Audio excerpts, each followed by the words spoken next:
Welcome to the High Agency Podcast with your host, Noah Ravoy. Welcome. Everyone can earn more, improve their relationships, and get more of what they want out of life by learning to write well and be more persuasive. Good writing is good thinking, and it helps us to clarify our thoughts and leverage all of our other skills. Today, my guest is Joshua Lisec. He's a ghostwriter and a master of writing and persuasion. Welcome, Joshua. Hey, Coach. I'm pretty stoked to be here with you today. Thanks for having me on. Yeah, it's great. I've been listening to you do a lot of short, super powerful, super compact videos. I get a lot out of them, and I love to see your posts and your excellent questions that you do on Twitter as well. And I was wondering if you could tell my guests a little bit about what a ghostwriter is, because I think that's probably the first question they're going to have. Yeah. A ghostwriter, I've always defined ghostwriting as acting in print. It's where a professional writer portrays the voice of their client, the author, the blogger, the speaker, the course creator, portrays their ideas, their voice on the page, but it's the best way they could have written it. It's very common with business owners, entrepreneurs, creative people who are extremely busy. And if they could delegate content creation, not the ideation, but the content creation, they still have the ideas and the stories. They just want to talk to a ghostwriter for 20 minutes and say, here's everything that's on my mind right now. And then that ghostwriter can turn it into 5 emails or a short ebook or a sales page. And I've got clients, we meet regularly on Zoom, and I ghostwrite articles for them, white paper, speeches, social media posts, emails, ghost tweet even. But my most popular offer is ghostwriting of books, full-length books. I'm currently ghostwriting my 56th, 57th, and 58th books for clients. Wow, that's fantastic. You have some bestsellers amongst your clients as well. I know some of your clients, it's getting to a point where they don't want it to be a secret anymore that it was ghostwritten. And they're so excited about it because it's actually a sign that they made a good choice. Some people think, oh, I'm going to have a book ghostwritten because I can't write. It's not because you can't write. It's because the ghostwriter is going to do a better job of it than you will. Right. Yeah, that's true in some cases, but in other cases, what you'll see happen is they just don't have time because writing books is such a time-intensive activity. I tell clients, like, I can be your manuscript mentor, your copy coach, the guy who walks you through the process. You do the first draft, but you can be looking at about 20 hours a week. You're going to have to devote to writing your book. It is an intense process versus working with a ghostwriter. Usually about 2 hours a week is what I tell clients to expect. So with a run the numbers, that 18-hour difference, what their time is worth. Oh yeah, it's literally a no-brainer to delegate that, especially if they don't want to, especially if they feel like they have an emotional attachment to writing it themselves. That's how you know you need a ghostwriter, is when you feel like, well, I don't need a ghostwriter, I can do it myself. That's like the person who says, I don't need an accountant, I can do my own books for my business. Yeah, but is that a money-making activity? No, it's not. Now, marketing your book is a money-making activity, but writing the book is not, period. Get it off your plate. Be smart. Yeah, there's no ROI until it's published. That's right. That's why you want to get it done and you want to get it done right as fast as possible. Yeah, and I think that's something that people might not perceive right away, is that there's a return on investment. This isn't throwaway money. You're not just I'm doing this because I told this to some people, and they're like, well, that sounds like a vanity project. And I said, no, it's not. It's a very good business investment. You are putting money into a book to say you're an expert on a subject. Your expertise ends up in a book. Yes, someone is helping you with that, but it's your expertise on the book, which means that you're going to be able to charge more per hour. You're going to get more bookings for clients, whatever it is that your business will raise in its profile. And I think it's one of the best marketing investments in our times.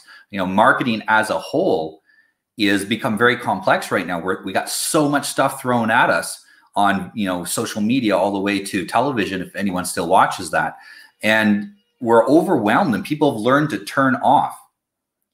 And it's amazing, you can actually get people to spend 10, 20 bucks to buy a whole book of your marketing material and read it when we can't get them to watch a commercial. Exactly. But the thing is, it doesn't feel like a commercial because what you're doing are 3 things. I use the acronym ACE, ACE, Authority, credibility, expertise. Authority means, okay, this is the go-to person on this topic. It's like, who should you trust? This person. Credibility means people can believe what you say as an authority figure. Now, there are authority figures that we don't deem as credible, right? There's a lot of folks in politics and in the sciences that they may be authorities, but they ain't credible. You want to have both those plus expertise, which means you can offer insightful advice to readers. Do all three of those things in your book, and you become unstoppable. A good example of this, a client told me yesterday, he said, Joshua, I look at all of my competition. They all have books. He's in a professional services industry, where it's very important to demonstrate your authority, credibility, and expertise to potential clients and make them pick you, or at least inspire them to pick you rather than the competition. And he was telling me, my client, he said, all of my competitors have books, but here's what they are. They're these skinny little tiny things that barely fit into your pocket. You open them up, they're poorly written. They look like they're edited transcripts of a phone call that the ghostwriter or scribe or editor or proofreader or an English student at university had with the author. It's unreadable. And what does that tell me? That tells me that they just want to get it over with. It's all show. I just want to get the book done so I can have a book. If you're that empty with something as important as a book, you must be that way with everything else inside of your business. Your marketing, your advertising, and your sales pitch are all flash and no substance. That's what a book done wrong communicates to your potential clients. And he's using that to his advantage by writing a 300-page, extremely useful ultimate guide to a subject matter that contains information that cannot be found on Google. I am a big proponent of writing ungoogleable books, meaning that what you have to say, you cannot find on Google. Your perspectives, thoughts, experiences, opinions, views, feedback, hot takes cannot be found elsewhere. If that does not describe your book, you did it wrong and you probably shouldn't publish it. And I think that's one of the things about hiring a ghostwriter is that your breadth and depth of knowledge about the publishing industry and what's out there and what can be done is going to be far more than anyone who is just dabbling in the industry. It's kind of like talking to your accountant and saying, is this deductible? And, you as a layperson can't tell, but your accountant, he knows that you're not paying them for their time. You're paying for them for their depth of expertise and their knowledge in something that is, outside your area. The time it takes to write a book, that whole time you're not getting that return on investment, as we mentioned. And I remember calculating it, and it was very quickly that it made a return on investment having someone write the book for you. You had to have only a very small increase in sales. I think you were even tweeting some clients found that 10 new clients paid for their book. Yes, yes. When I think about the potential for return on an investment, I always tell clients it's not necessary that you have to sell millions of copies of your book. All you have to do is write your book so that it can be put in the hands of your high-ticket prospects. And what's going to happen? What's going to happen is they're going to say, wow, this is good. This is what I came here for. This is what I came here for. And then what's going to happen? They're going to be more likely to hire you over your competition because not only you have a book, but you did it right. If you do that with the terrible book, like these skinny little things, guess what? They open the book and they're like, wow, this person. I'm glad I didn't hire this guy. Right. So you're doing all this effort to write the book and market and promote it. You put it in someone's hands and it repels them from doing business with you forever. That is the ultimate peril of publishing, and it's extremely common. That's why you have something like, what is it, like 90% of independent authors earn less than $100 a year from their book. That's not just book sales, that's everything else on top of their book. Wow. It's remarkable. The average self-published book sells fewer than 100 copies in its lifetime. And again, I'm not saying that you you should aspire to sell tens of thousands of copies, but when you have a strategy, when you know where the book fits inside of your business, and that's what I mean by strategy. Like, what are you going to do with the book? Well, I'm going to sell it. Oh, really? You and your 50 followers? Don't think so. Don't think so. What are you going to use it for? One of the most popular tactics for a services business, and this could be graphic design services or legal services, getting a list of your dream prospects, mailing a copy of your book to them with a nice introductory letter to you to your work? Obviously, signing it in ink and inviting them to book a conversation with you. Get on your schedule. See what's next. I have clients, that's all they do to promote the book. That's all they do. They don't promote it on Amazon or run ads on Facebook or do funnels or any of this fancy stuff. They get 5 to 10 new clients a year who each pay them 25 to 50K a pop each. And it's because of the book. That would not have happened without a book. Now, I also have clients that do that with multi-million-dollar deals where they're like in manufacturing or in some sort of a technology-based industry where the deal sizes are significantly higher than that, significantly higher than a few thousand or even tens of thousands. It doesn't happen without a book. It doesn't happen without a book because it gives you the edge that you otherwise would not have gotten. And the reason why, to bring it on home, you get to be the person who says, hire me because I wrote the book on it. I remember every time I was doing business with really big companies, and I'd almost always walk away with 2 or 3 books about the company. You know, history of the company. This is why we're so innovative. You know, it's interesting. Even companies, the innovation wasn't what they were selling. They were really keen to show how they were innovative because it means they're better to do business with. They're going to adapt to the future. And I never really connected it that way. I never placed why they were doing that. And that's brilliant. I never thought of that. Excellent. Excellent. You know, what though, if I'm not going to make a book or a blog, why is it important that I still know how to write well? Why, you know, it's just 2020. You can phone people, you can send them a voice message, or, you know, we can share information purely by video. Why is writing still the most important, probably the most important business skill, life skill that you need in the future?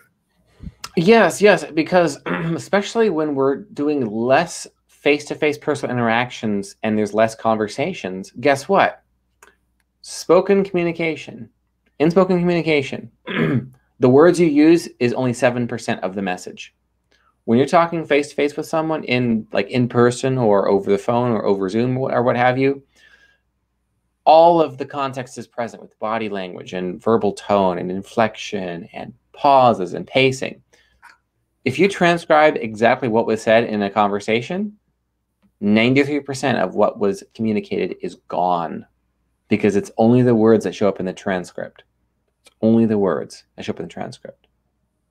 That means if you write the way you talk, you're botching it.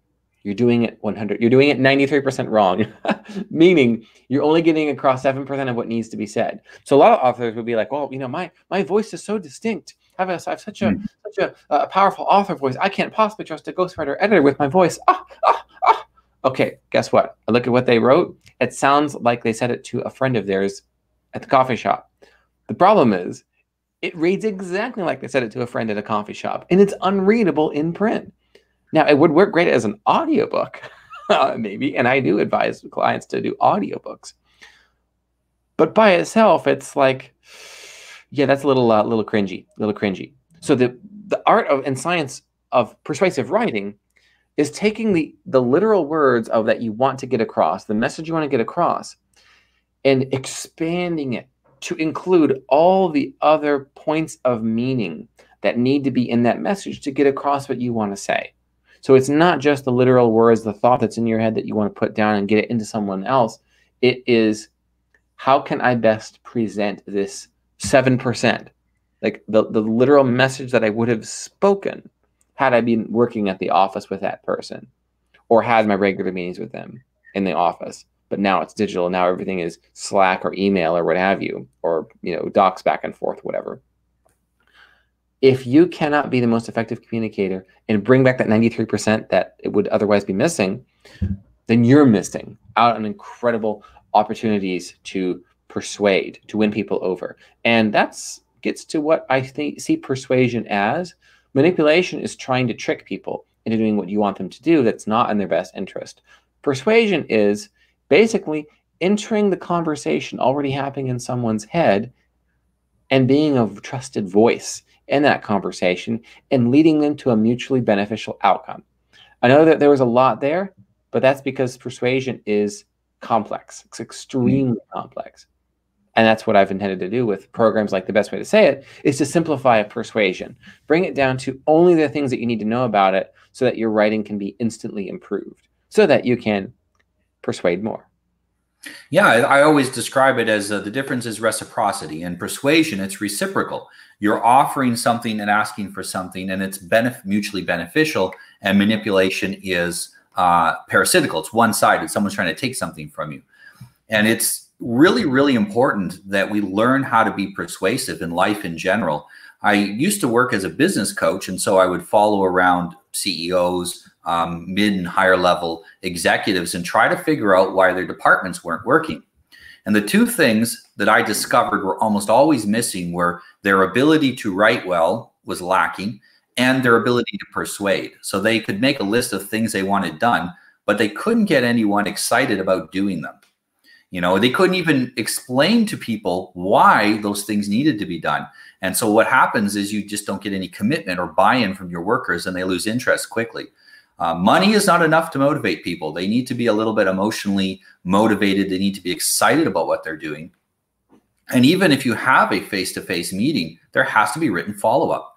You know, every very successful company, they have a meeting, someone takes notes, and they turn those notes into to-do list, into follow-up, into company policy or procedure.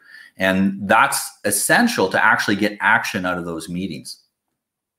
That's right. That's right. When you've got persuasion and writing ability together, you become unstoppable in any industry, And I've proven that by being a ghostwriter in dozens of different industries. When I went back and looked at all the pieces of content I've written, I have written professionally in over 100 different industries on behalf of my clients.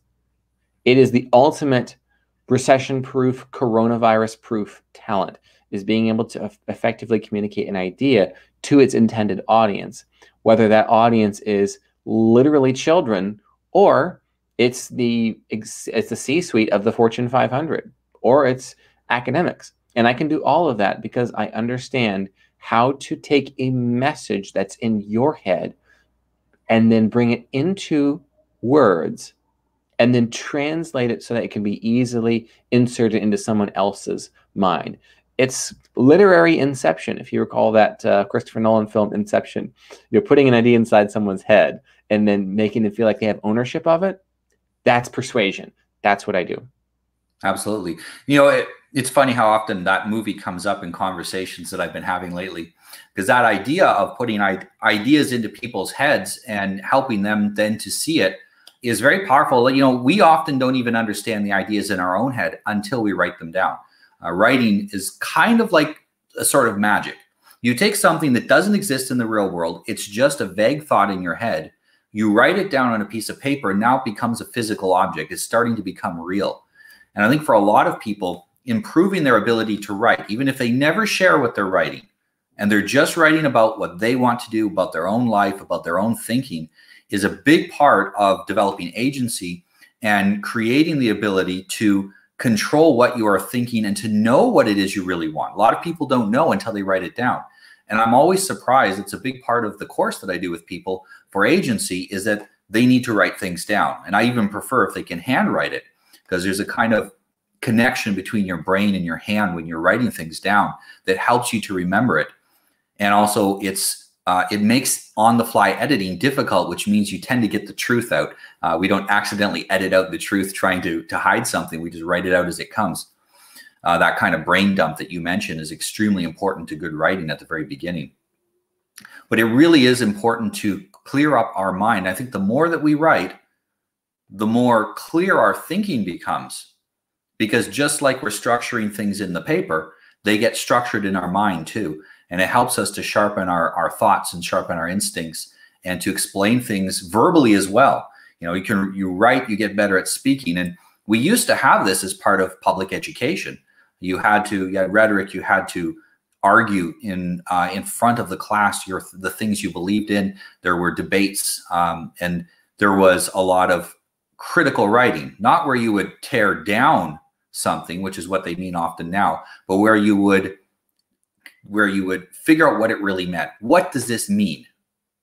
And once you can understand what someone else is meaning by their words, you can then start to explain your ideas to other people using words as well. And We basically lost that in school now. We have very little truly difficult and taxing literary assignments. Like I saw in, for example, my grandfather, he still had his entire curriculum through school. And I remember looking at it as a kid and saying, hey, this is way harder than the stuff they're doing in my school now. And that was only 2 generations different. And I'm a generation and a half out of school now. So I'm sure it's even simpler. So it's really something as adults we're going to have to take a level up on. And I think the best place to do that isn't the same institutions that failed to teach us how to write well in the first place, but it's really to go and take courses like what you've provided. It's amazing how quickly using a system can improve your thinking and improve your writing. Yeah, yeah. You mentioned something interesting, which is, what is the clearest way to say this? What am I actually saying here? And I see this a lot with corporate language when you're talking, using phrases like, we achieved a certain level of success, period. And you see CEOs write like that. They don't know what they're talking about. No one knows what they're talking about. A certain level of success. Okay, what was that certain level precisely? Don't say it was a certain level. Describe what it was. And then a level, like level up, level down. What do you mean by level? It's abstract. It's not literal. And then success. What do you mean by success? If you see that once, you begin to see that sort of writing everywhere, and it's really bad. It's really bad, and it also shows like you are out of touch, like you don't know what you're talking about. All perils in communication, and also in credibility. Mm-hmm. People who are not persuasive are anti-persuasive. Full stop. If you're not actively persuading and effectively persuading readers to your point of view, you're repelling them away from it. It goes one way or the other. And if you're not 100% certain that every word is the right one, you're being anti-persuasive. Yeah, I think if you're not sure, produce less until you are sure. And then go and only produce things that you know are going to be effective for your goal, to achieve your goal. And really the goal of persuasion is to get people to act. Exactly, exactly.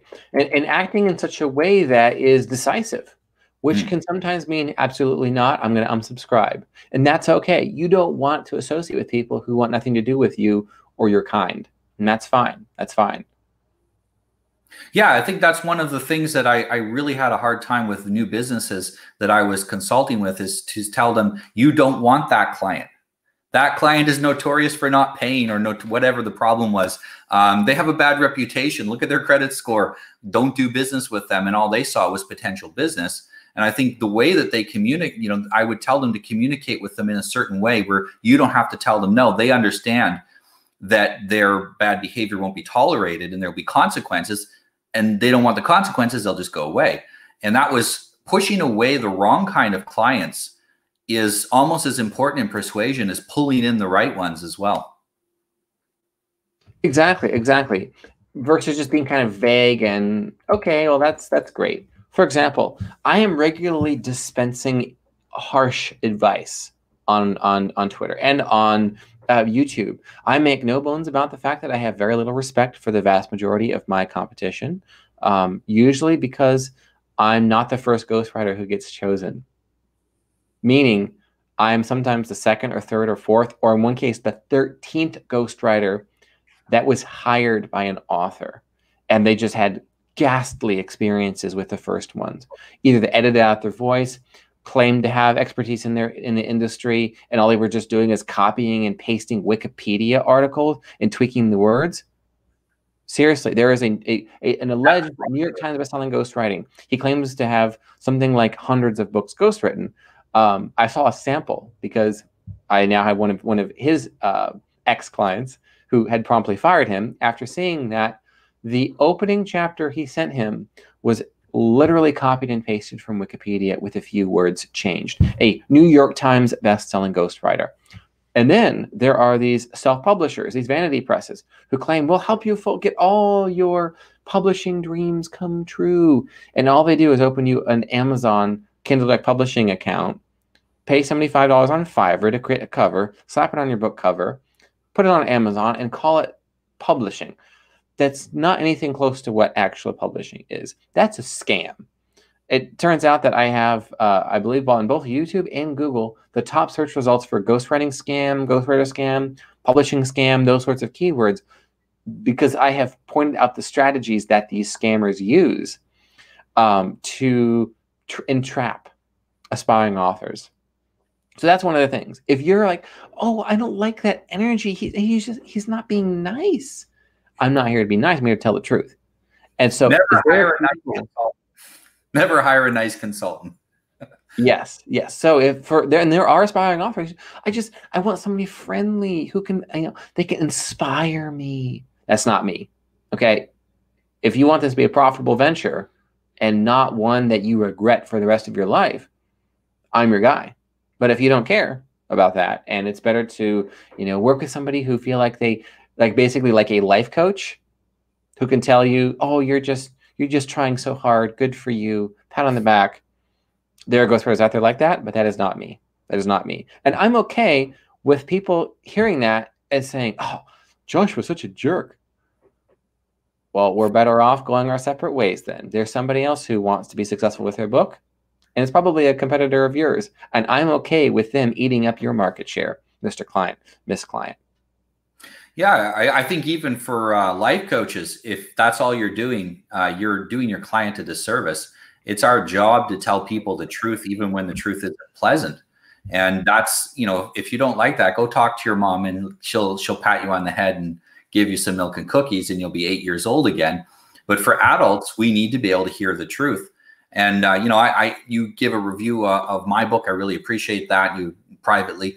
And yeah, you didn't pull any punches, and it did sting a little when I first heard it. And then I thought, I'm really glad that he was totally honest with me. And that actually greatly increased my trust of you and my opinion of you, hearing that brutal and honest, because, we know each other outside of a work environment too. So a little bit, through social media. And so there is a tendency for people to say what you want them to hear. The book was done. It's not like I could directly implement your changes in the printing of the book. And yet you were still, it gave me not what I wanted to hear, but what I needed to hear. I think that's extremely important for anyone that's giving you consultation. You want someone that's a little bit or even a lot disagreeable, because you're going to get the truth. And that's what you need. And you need the truth quickly. You don't want it takes you 6 months to get around to the point. Yeah. I've learned about the power of being disagreeable, because early on in my career, I'm relatively young for what I've accomplished. I would venture to say, from any independent observer, they would say that I'm literally the most accomplished ghostwriter in recorded civilization history. I'm not even 30 years old yet, and I have all of these books that I've done. That said, given my age, early on in my career, what do you think my problem was? Holding back, pulling punches. Do I really want to say that? Do I really want to hear that? Are they going to say that's what, you're 22, just write my book. Okay, just get it done. You're a great writer, just write my book. Okay, that was my issue early on, is I would not tell what I saw as the whole truth and nothing but the truth. So what happened? There were a few clients who went paths that I knew were unwise, and I brought it up to them.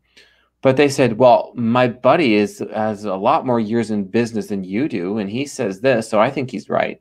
I trust him. We've been friends for 30 years. You're 23. And a good example of this is an individual who, we had an excellent title for the book. The value that we're going to deliver to readers through this book was stupid obvious. Excellent title and subtitle. Then a buddy of his who is worth something like $50 million, has this gorgeous New England mansion, thought it would be a great idea if he came up with a cutesy little clever title that no one knew what in the world it possibly meant. Oh, readers really like when they have to think about a title. You should call it this. And he gave him a title that was as awful as I'm describing it. We have non-disclosure, so I'm not going to name names here. And so the author went with that title, and no one knew what the heck the book was about from the title. I pushed back at least once. Now I push back 3 times minimum. I will tell you why that pet project idea of yours won't work, why it won't work, and what you need to do instead and why you need to do it. Basically, I'll push back and remind you of that 3 times. At the end of the day, as a professional ghostwriter, it's your book, not mine. But it's my job to prevent you from falling into the traps that other parties out there have laid for you, and sometimes even the ones that you put on your own path. Yeah, I think giving that kind of perspective is one of the most important reasons why you have any kind of a consultant. You know, we get emotionally attached to our own ideas, and we get influenced by people that we think are more successful than us, and they might be more successful in their area. It doesn't mean that they know about what we're doing. They don't necessarily know, in your case, about ghostwriting. And we're making these emotional decisions, and by hiring someone who's outside of our emotional loop, they're uninfluenced by that. They can give us honest perspective versus tainted perspective. And it's not necessarily that we're wrong. It's just that it's tainted. It's less right than the advice we're going to get from an expert in the field who's outside of our loop. It's kind of the same reason that you don't want to have a doctor that's a close friend, because there's an emotional connection it's in the loop there. And you're going to end up perhaps with some complications having someone so close to you. But having that outside perspective, I like how you give them the 3 ways of the 3 things you said, the warnings basically, and that again is persuasion. It is partly to persuade people that they need to make good decisions, and still respecting, of course, their autonomy as the client. No, it is. It's very powerful. And I bet you that you end up doing a lot of, I would say, kind of coaching therapy almost with people when they come to you with their book. Because there's probably a lot of people that come to you thinking they were going to write it on their own, frustrated that it's not going how they want, and you have to untangle that. Does that kind of thing happen very often?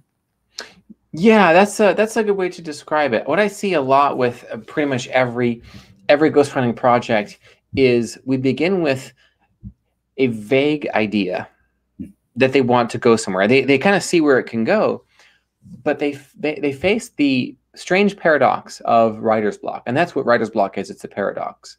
Like, what do you mean you don't know what to write about? Of course you do. Well, here's the issue. You sit down to begin writing, and you realize that you have a lifetime's worth of stories, experiences, and whatnot in the library of your mind. And all of a sudden, you don't know exactly what to write first. What's the first word of the first sentence of the first paragraph? What ought it be? What's the best way to word it? You don't know. I do. Okay, I do. No. And it's not like I have a special intuition. I have a system. The best way to say it is the system I use for all of my clients. And it starts off with getting everything down that you want to say. No particular order, just as it comes to you. And then you restructure it. Well, what actually comes first? What is the first thing you need to know? And if there are gaps in that reordering process, you fill it, you add it, you throw in a story. And then you finally refine what it is that you've written so that you're answering the 2 questions. What all do I want to say here? And then what's the best way to say what I've written? Those are the 2 questions that the system answers. That's what I do with my clients. And I've been doing for years, whether it's a 300-word article or a 300-page book. And the result, of course, is that they have a book that builds their authority, credibility, and expertise rather than dismantles it. And over the years, to your point, Coach, I have become more and more disagreeable or less and less agreeable. And I think it's because I've met so many aspiring authors who their ego got in the way of their teachability. And I saw, given what I had as my very first projects, what worked, what didn't, I knew if they even had what it takes to make it as an author. So nowadays, I do not beat around the bush. I tell the truth. And as you had said, that is endearing quality when someone is willing to risk the truth, because as Seth Godin said, all marketers are liars. And so I want to be seen as an anti-marketer, as somebody like, wow, that kind of pisses me off a little bit. I need to hire him. Yeah, it's interesting. As you become more successful, it's easier to be disagreeable. Because people know that you know what you're talking about. Yes. There was somebody who said in response to, I did a long Twitter thread, 1 retweet equals 1 harsh truth about book writing and publishing. Someone responded and said, Joshua, you have the rare quality of being a rebel who also knows what the hell you're talking about. Took me quite a bit to get this way. The more successful I've become, the less agreeable I've become, because I know what it does take to become successful. And I'll give you an example of this. Every author of mine is required to follow the jobs to be done framework when we come up with the title and subtitle. To deviate from that is to risk the entire project's success. So the jobs to be done framework goes a little bit like this. You and I have talked about this, I think, in the DMs before. It's basically this. Customers buy tools to get jobs done. For example, a potential author customer wants to get the job done of writing a book and publishing it and marketing it. And those are broad categories, though. There are a bunch of different jobs associated with each of them. The job of picking the right idea, the job of outlining it, the job of the first draft, the job of writing every single word of the first draft, the job of refining the first draft, the job of resizing it for print, the job of finding the right publisher, the job of publishing it themselves. If you begin to break down everything that has to happen for the client to get the meta job, which is I want a book that builds authority, credibility, and expertise. That makes me an ACE with the acronym. There's like 1,001 jobs associated with that. Many of them, if not most of them, they're willing to pay someone else to do to get those done. And the thing that they're paying for is a tool in Jobs to be Done theory. I first read about it in an article by Tony Ulwick in Harvard Business Review. It came out about 7 or 8 years ago when I was transitioning from part-time side hustle freelancer to full-time writing pro. And that has stayed with me ever since. So every title and subtitle of a book of my clients, I will not let you be clever. I will force you, as best as it's in my power to, choose a title that articulates clearly what your tool does, what jobs it helps them get done, focusing on the meta job. Because if I don't know exactly what value your book is going to bring me, what it's going to do for me, I'm not going to risk $20 and 8 hours of my life on it. Because that's what you're doing now, is you're asking readers to not just spend $20 with that one-time transaction, but to invest roughly 8 hours. That's how long it takes to read an average nonfiction book. You're asking them to give that to you. That's worth way more than money, way more than money. So you have to go even further than competition who, oh, I want to write a book, I hope somebody buys it. Marketing is stupid easy when you follow the Jobs to be Done framework, because you're just simply telling each member of your potential customer audience about your new tool. In this case, it's the book that's going to help them get done what they already want to do. When an author hears about Jobs to be Done theory for the first time, everything clicks. And they instantly know that not only that I know what I'm talking about, but they see exactly what their book needs to be. And we finally have the gold standard that decides what does and what doesn't go in their book. What is on the back cover, what's not on the back cover, so on and so forth. So that's something that I'm disagreeable about, that this is the one system that we're following. If there are other frameworks or processes that are in alignment with that, sure, we'll follow them. But for the most part, we're sticking with that. We're sticking with that. If you deviate from that, you cannot be my client. We're done. That must really clarifies things. And I think even for the viewer to understand the process of ghostwriting, that will clarify what their part of the process is. Because we know what your part is, and for the client to know what their part of getting a ghostwriter is that they got to figure that out. What is the job people are getting done? That's really a great way to think about it. And I think anytime that we're trying to sell anything, it's not just for selling your book, it's for selling anything you're going to do, because you also write sales letters and other things as well. It's that same thing. What are people going to get done with that? This is why you'll see for very simple products that everyone knows what it is.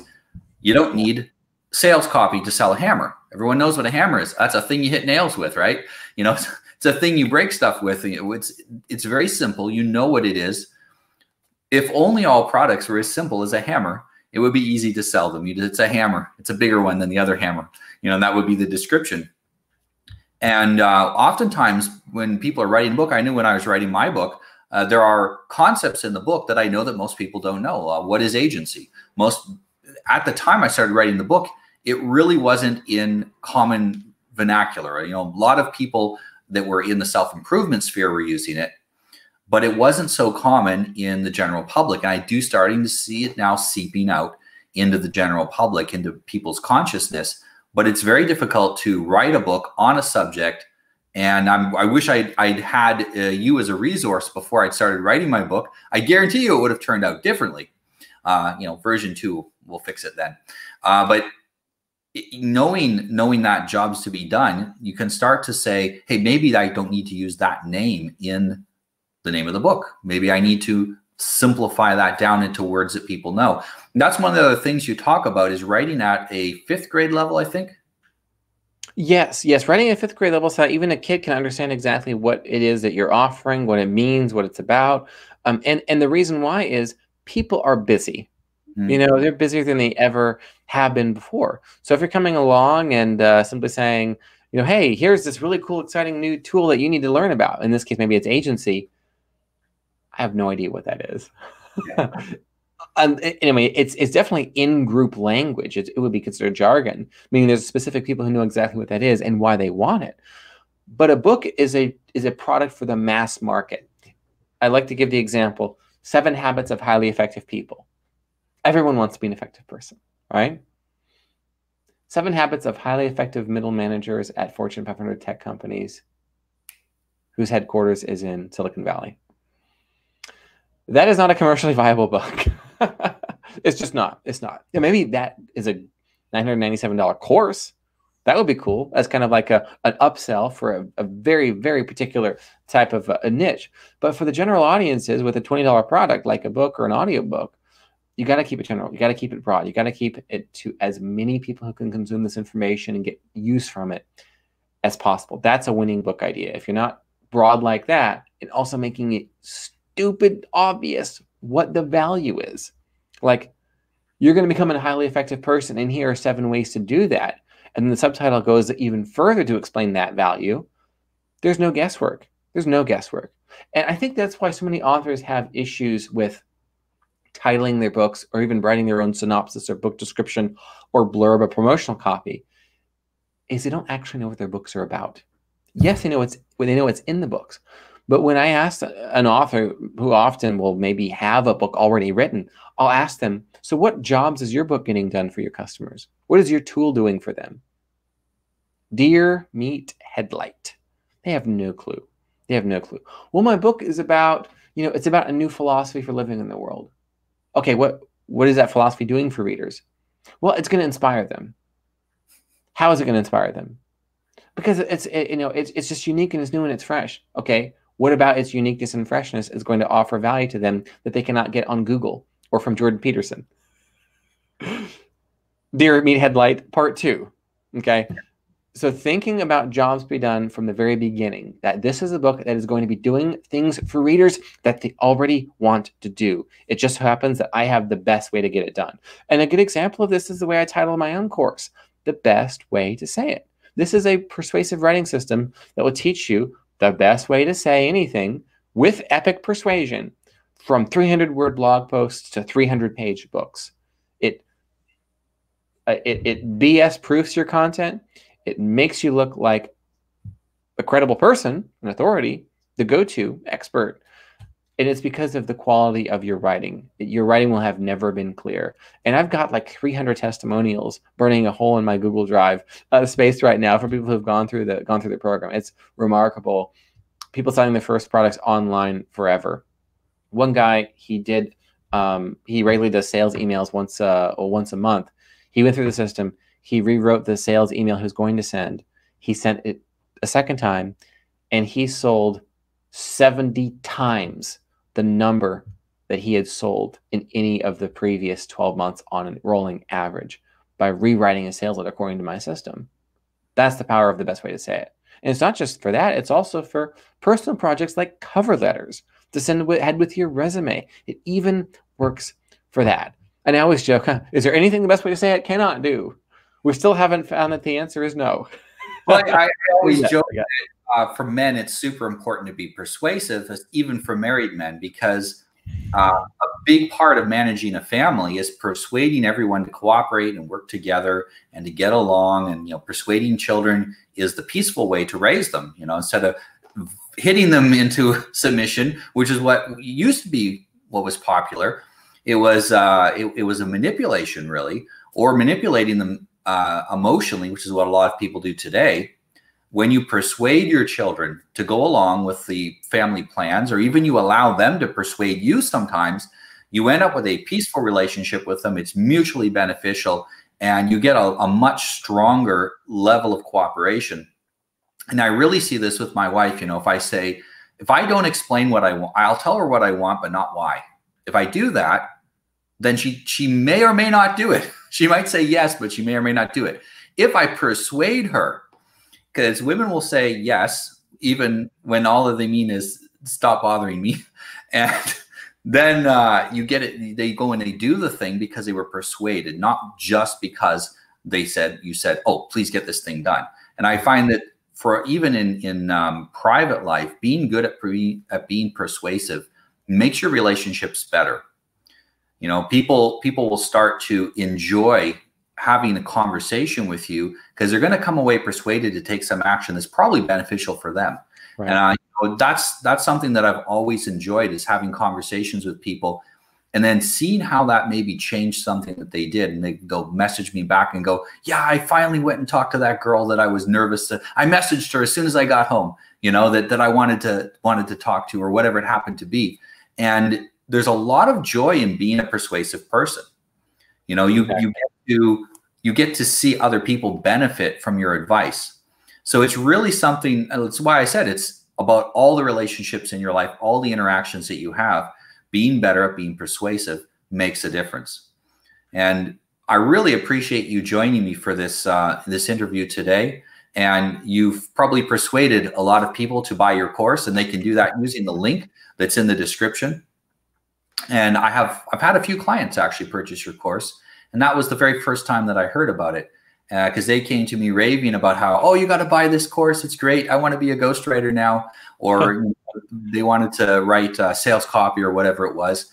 And so they were excited about it. And I actually recommend to all of my clients now that are getting a side gig, doesn't matter what the industry is, you're going to start a side gig. You're going to need to write and communicate, at least on your website.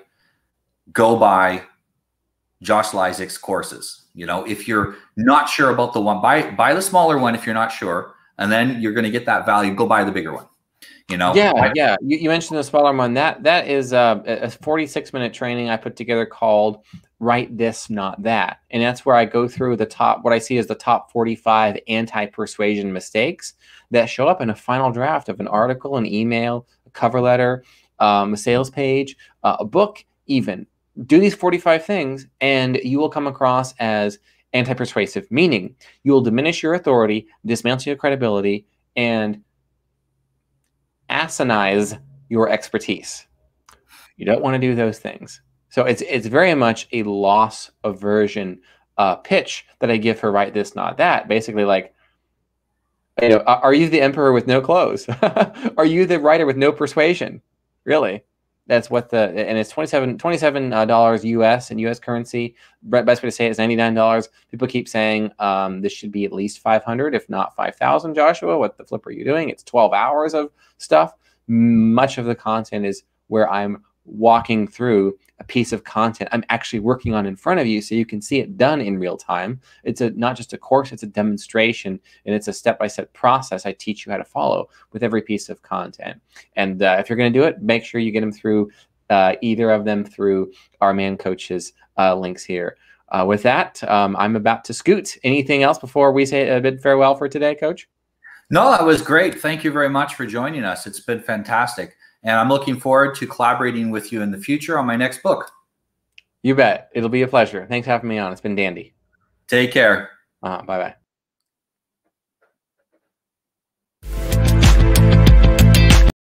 Thank you for watching our video, and I hope it inspired you to take action in your life.